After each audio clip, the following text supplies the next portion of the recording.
I had my daughter Nia when I was 21, almost 5 years ago, and she was the cutest little thing in the world. This is actually a 6-month baby picture of her. I blew it up huge to put on my wall. She is actually just in the back right now, but if she got on camera, she would act a fool. So anyway, really, when I had her, I lived at my parents' house, so a lot of my support came from my family, my mom and my dad, my sister. I mean, it wasn't ideal, obviously, because I wasn't married. I had a job, but it wasn't a good job. I worked at McDonald's. I mean, I did the best I could. I was in college still am in college. You know, it wasn't ideal. Didn't go with the usual, you meet someone, get engaged, get married, have a baby. That's not what it was. I wouldn't change it. I love my baby. She is the greatest thing in my life. She's basically what I go to work for every night. I mean, I work third shift, so she's what I go to work for every night. She's what I get up in the morning for. She's my motivation in every single way. Like, a lot of things that you take, not for granted, but you just don't think about on a usual basis, your children really change that for you. Like, before, you know, I went to class, I went to college before I had her, but it wasn't that important. Like, I didn't have a timeline. I just went, I skipped. I wasn't serious in it, you know. It was just, you know, oh, this is college, we're going to class, or maybe we won't. Maybe we'll go hang out at McDonald's. I don't know. After having Nia, you see that I don't make enough money at all. You want to give them everything that you didn't have, or everything that you wanted, you want to give them. You will work 100 times harder for them. You know, you don't take a lot of things that I'm just going to go out for the night. No, you're not going to, because you know you have to be to work in the morning, and you're not going to leave your child, you know, because you're the mom. You're who they're going to wake up in the middle of the night and say, Mommy, I had a bad dream, you know. You're there for them. I mean, you have family that's there for them also, but you're the hardcore person in their life. I breastfed, so I saved a lot of money by breastfeeding, and it's very good for babies. It has everything that they need in there. You don't have to go to the store and get it. You don't have to ask someone to go, you know, to drive out in winter to go get your stuff. I mean, you don't have to worry about that. Breastfeeding is very good for your children if you're able to. Some people are not able to produce milk. I, on the other hand, was a cow, okay? I was able to produce milk like that. I was producing so much milk that I could add a huge bank of breast milk and, like, gave it away, okay? I was a cow. I had her and went back to work the day of my 6 weeks of having her. Had her on a Friday, went back on a Friday. I didn't have another choice. Living with my parents really helped. I wasn't obligated to pay rent. At the time, I didn't have a car payment. I mean, for the most part, I scavenged for the most part. I didn't have a car payment, no rent, phone bill. That's about all I had right then. I mean, after a few years, you start accumulating more things. Your car goes bad. You're an adult. You have to make it to work. Car payments come up. You know, you have to go buy an actual car that will work for a while for you. Medical bills, I'm still paying on medical bills. I mean, I work for a healthcare facility, so I mean, they give pretty good insurance, but you still have medical bills. Your baby, especially your first child, anything happens, they cough wrong, and you're like, we're going to the emergency room. So I mean, I have a lot of things that I need to catch up on still. It's a lot to work on. It's always a process of working on stuff. You know, you become a better person, you become a better adult, you become a better parent. Being a single mom, you become that better person quicker, because you don't have, you know, oh, my husband's here, I can just go to the mall because I need a break. No. Single mom, either you ain't going to the mall, or you better pack that baby bag, get in the car, put the baby in the car in the back, go to the mall, get the stroller out, put the baby in the stroller, make sure the baby's been fed, because you don't want to be trying to feed him in the mall, change that diaper, you don't want a stinky baby through the mall, you know. There's a lot that you have to think about that, you know, being a teenager or being a young adult, you don't really think about those things. An experience I had, I will say, always have a baby bag.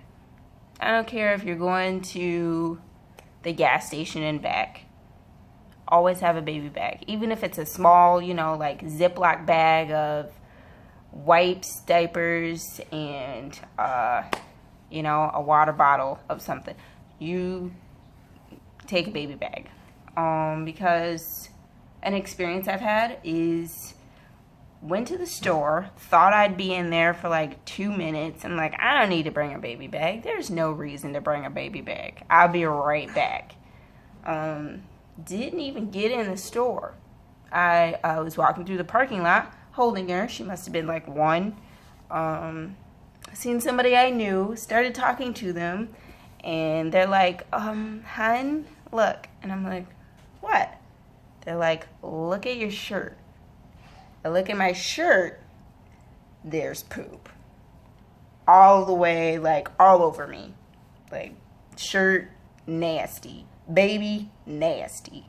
Whole situation was bad, okay? Didn't even go into the store. I didn't bring a baby bag. So guess what?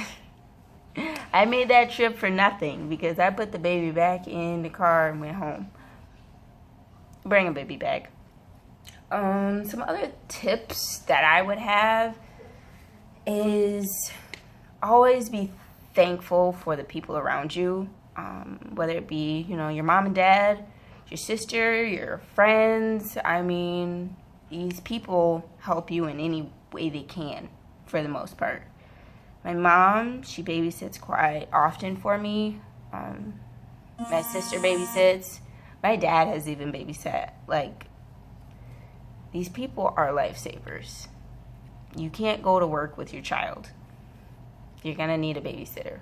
And you're going to want someone you definitely trust, because that's your child. That's your flesh and blood. That's your responsibility. That's your number one love. And you're going to want someone there that you trust, for sure. Just be thankful, because honestly, they didn't have to do it. And I mean, if you can give back, I mean, give back. If you have money to give them every time, if you can maybe do something for them that shows that, you know, I appreciate this, thank you, do it.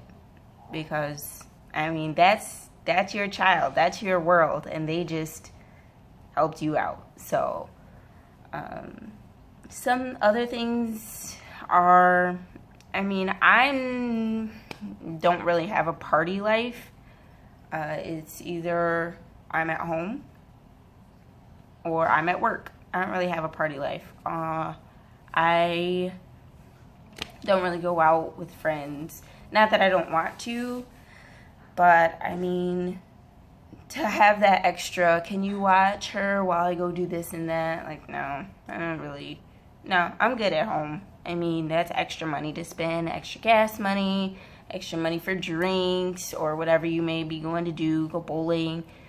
I mean, not to say that that's bad to do. I just don't have it, and I'm fine at home. I'm good being here with my daughter. We have just a perfectly fine time. She's 4 now, so I mean, she likes to go out and do stuff. So, I mean, it's fun to go do stuff with her, go to the park. I mean, it's a cheap way to go do something fun. They like it. There's other kids there. They may go to school with these kids. Going to museums. I have recently, well, not recently, in the last, I'd say 10 months, I've really looked into trying to go more often to museums, whether it be just an art museum or a kids museum. It's educational. It's something fun for them to do. It doesn't cost very much, and it's enjoyable. It's getting out of the house. They like getting out of the house. I mean, they like getting out of the house and spending time with you. One thing that I see a problem with is moms that don't mind giving up their kids all the time. Like, I understand, like, everybody needs a break, just not all the time, like, weeks at a time. They're like, here's the kid's bag, see you in 2 weeks, and then they get back and they're like, I wonder if you could go to so-and-so's house. Like, no, that's your baby. You take care of your baby. You made that baby, it's your baby. Feel like this is your flesh and blood. It's yours. You did this. You take care of this. You love this. I mean, my 4-year-old, she's always ready to leave. Like, Mom, you don't need to come. You don't need to help me. I'm fine. But at the same time, in the back of your head, you know that you're that favorite person to that child. Your mom. You know how to do everything. You have the answers to everything. It's tiring. There's times where you want to go to bed bad. Like, go to bed so I can go to bed. But at the same time, I mean, you're going to be there for that child. That brings me to my next point. Sleeping. First, when you have a newborn, you're terrified to sleep. Honestly, not that that baby keeps you up, it's you're terrified to sleep. I had a bassinet for her, and I had my bed next to the bassinet. I would feed her, breastfeed her, and then burp her, put her in the bassinet, and go to lay down and, like, wake up in a jump, scared that I accidentally laid her in the bed and something has happened. Like, the nurses and stuff at the hospital will terrify you with, like, don't put the baby in the bed with you. Do not do it. Your baby will come up swallowed by the blankets and you. Like, they will terrify you with that stuff. And I don't know. For the longest time, I was terrified till she turned about, I don't know, 3-4 months, maybe 5 months. After that, I really was too tired to deal. Like, I would feed her, lay her down in the corner over there by the wall, and I mean, we would have like a lot of space in between each other, so I knew nothing was gonna happen, and go to sleep. Ain't nobody got time to worry about it, because you know what? I don't sleep that hard anymore.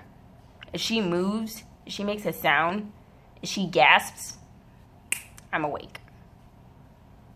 So why stress yourself out? I'm not saying put the baby in the bed with you, because that's probably not the best advice. But I'm saying after a while, I mean, as long as you're not on some kind of medication that you're not going to wake up. But after a while, you know, you get tired. You're only human, you know. You got to sleep.